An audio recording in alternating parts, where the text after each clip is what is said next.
Selamat pagi, selamat berjumpa kembali anak-anak dan para pecinta fotografi. Hari ini kita akan membahas tentang sudut pengambilan gambar dan ketajaman gambar dalam fotografi. Sudut pengambilan gambar biasa dikenal dengan angle dan ketajaman gambar biasa dikenal dengan fokus. Nah, dua hal itu kita akan kupas secara cermat pagi ini dan kita sama-sama akan belajar tentang dua hal ini secara baik. Mari kita simak. Baik, selamat pagi. Kita ketemu kembali dalam mata pelajaran fotografi. Kita hari ini membahas tentang pengambilan gambar dan ketajaman gambar, angle atau fokus, angle dan fokus dalam fotografi. Nah, untuk angle ada tiga jenis angle yang kita kenal, dan angle dalam fotografi yang biasa disebut sudut pengambilan gambar merupakan posisi di mana letak kamera saat memotret. Jadi ada tiga jenis angle. Yang pertama, posisi kamera sejajar dengan objek. Ketika kita memotret, posisi kamera sejajar dengan mata manusia atau objek yang difoto. Jadi dia sejajar. Kalau manusia memotret manusia, berarti posisi kamera yang memotret sejajar dengan mata objek yang dipotret. Kemudian ini ada beberapa contoh hasil foto dari middle angle atau medium angle. Jadi ketika memotret, posisi kamera sejajar dengan objek yang difoto. Ini contohnya. Kemudian kesan yang ditimbulkan dari angle ini, dia akan memiliki kesan apa adanya atau cenderung proporsional. Dia tidak ada perubahan bentuk atau distorsi. Nah, yang berikut adalah high angle atau biasa dikenal dengan bird eye atau angle atau sudut pandang mata burung. Jadi ini sudut pandang dari atas. Posisi kamera berada lebih tinggi dari posisi objek. Posisi kamera berada lebih tinggi, bukan berarti kita harus berada di ketinggian dulu baru motret, tetapi posisi kamera ketika kita motret objek misalkan manusia, kalau posisi kamera sudah berada di atas kepala dari objek yang kita foto, tidak sejajar lagi dengan mata, itu sudah dikategorikan high angle. Nah, ini contohnya, ada seorang perempuan difoto di taman dalam posisi duduk, pemotret dalam posisi berdiri. Kemudian dokumentasi acara atau kegiatan OSIS, anak-anak sementara duduk, si pemotret dalam posisi berdiri. Dalam hasil foto ini terlihat bahwa kepala para anggota OSIS ini terlihat dari atas. Artinya kalau ketika kita memotret posisinya dari atas akan kelihatan lebih banyak atau lebih luas. Ini juga contohnya, ini motret dari lantai 2, posisi ruang ibadah. Nah, ini kesan yang ditimbulkan ketika kita motret menggunakan high angle. Kesan objek lebih rendah, lebih kecil, kemudian kesan lingkungan luas. Karena kita mengambil posisi dari atas objek. Kemudian yang berikut low angle, yaitu posisi kamera lebih rendah dari objek. Seperti gambar ini, posisi kamera si pemotret berada duduk di bawah dari posisi objek yang berdiri. Hasilnya seperti ini. Posisi pemotret berada lebih rendah dari objek. Kalau objeknya manusia, dapat dilihat bahwa ketika kita motret posisi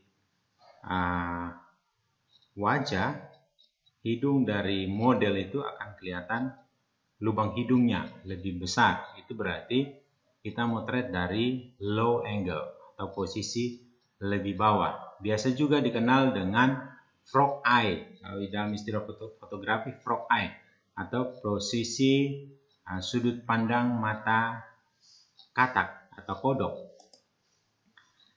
Kemudian ini juga contoh, kita memotret gedung dengan ada foreground binatang, kambing, dan kambing kelihatan setinggi dengan gedung. Kambing ini kelihatan sama tinggi dengan gedung, pada aslinya tidak mungkin toh anak-anak. Kambing pasti tingginya tidak seberapa. Kemudian ini juga pohon lontar. Ketika kita motret dari low angle, posisi pohon lontar kelihatan meninggi. Kemudian kesan yang ditimbulkan oleh low angle yaitu meninggi, monumental, agung, patriotik maupun gagah.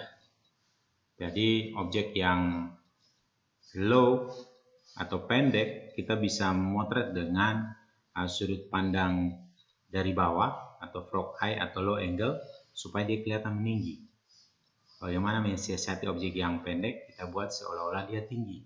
Bagaimana membuat suatu objek yang tidak kelihatan gagah menjadi gagah ketika kita memilih angle ini. Kemudian kita lanjut ke ketajaman gambar. Ketajaman gambar biasa dikenal dengan fokus. Fokus bisa diartikan menjadi dua. Yang pertama, fokus menjadi perhatian suatu objek atau subjek pada suatu keadaan atau lingkungan. Misalkan kita memotret satu taman, kita hanya memfokuskan kepada bunga anggrek di taman itu. Itu sudah fokus terhadap lingkungan. Kalau fokus yang dalam artian fokus yang kedua berarti ketajaman atau kaburnya tampilan gambar. Jadi ketika kita motret, kalau dia out fokus berarti dia tidak tajam. Kalau dia fokus berarti gambarnya tajam. Nah, ini contohnya kita memotret fokus terhadap lingkungan.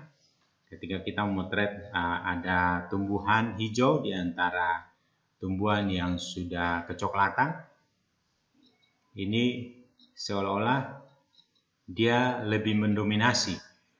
Dia lebih mendominasi dari lingkungan sekitar. Jadi kita fokuskan perhatian kita kepada tumbuhan hijau ini. Yang berikut ini fokus tajam atau blurnya objek.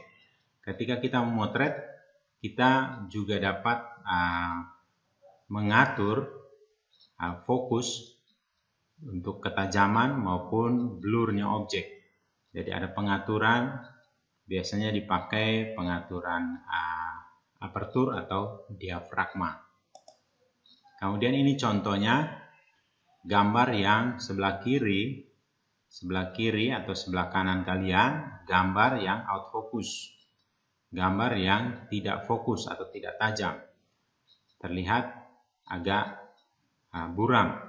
Kemudian yang sebelah kanan, gambar yang fokus atau tajam.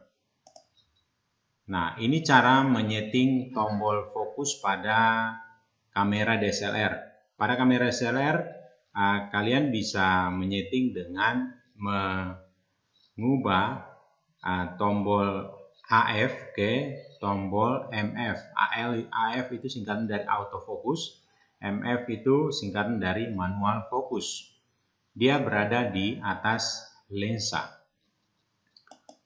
Kemudian pengaturan fokus manual dengan cara kita memutar ring fokus di depan lensa ke kiri atau ke kanan.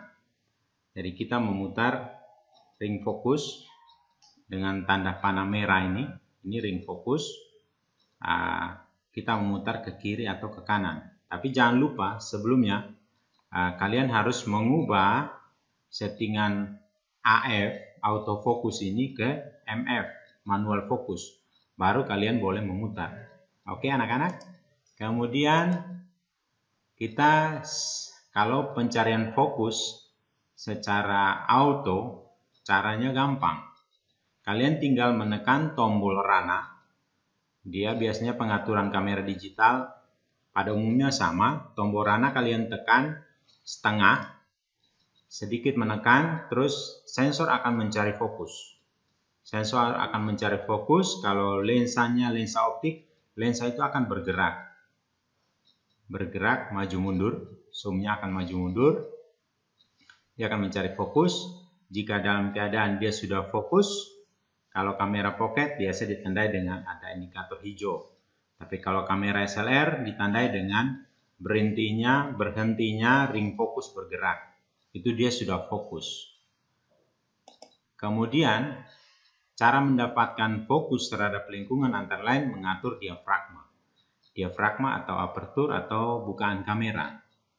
Nah, untuk bukaan kamera ini kita harus pahami bahwa untuk diafragma semakin besar angka, semakin kecil bukaan. Jadi, pada prinsipnya, kalau kita membuka diafragmanya besar, dia akan memiliki ruang fokus yang kecil atau pendek. Tetapi, kalau buat diafragmanya kita buka kecil atau angkanya besar, maka tingkat ketajamannya lebih panjang. Kita lihat contoh seperti ini. Nah, ini kita pakai apertur atau diafragma 1,4. Dia akan fokus di wilayah di tengah-tengah ini, yang ini in fokus. Kalau yang out fokus, artinya dalam radius jangkauan lensa ini, di tengah-tengah ini bisa fokus, di depan tidak fokus, di belakang tidak fokus. Jadi hasilnya dia mendapatkan fokus sebagian objek atau fokusnya cuma sedikit atau sempit. Kalau kita menggunakan apertur yang besar. Besar dalam artian angkanya kecil. Tadi kita lihat bahwa mulai dari 1,4 atau 1,6, 2,8, f4, 5,6, 8, 16, dan 22. Nah, kemudian yang berikut berbeda dengan ketika kita menggunakan apertur yang kecil atau angkanya besar. Kita ekstrim saja, kita pakai apertur 22, maka fokusnya akan lebih panjang. Dapat kita lihat sini, objek manusia fokus, objek pohon fokus.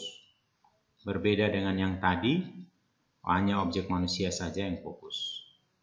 Jika kita pakai aperturnya 1,4. Nah, demikian penjelasan tentang ketajaman gambar dan sudut pengambilan gambar atau fokus dan angle. Harap kalian dapat pahami, dan untuk itu kalian coba mempraktekkan cara atau memotret 3 angle yang sudah kita pelajari tadi, dan tolong kalian simak tugas di slide yang terakhir ini supaya kalian dapat mengirimkan tugas ke Bapak. Jangan lupa jika kalian suka dikasih jempol video ini, jika tidak suka boleh jempol terbalik, tapi jika kalian senang boleh dibagikan. Kalau tidak jelas, silakan komen di bawah. Jangan lupa juga untuk mendukung. Kalian dapat menyimak video-video berikut. Kalian dapat menekan subscribe. Terima kasih. Selamat pagi.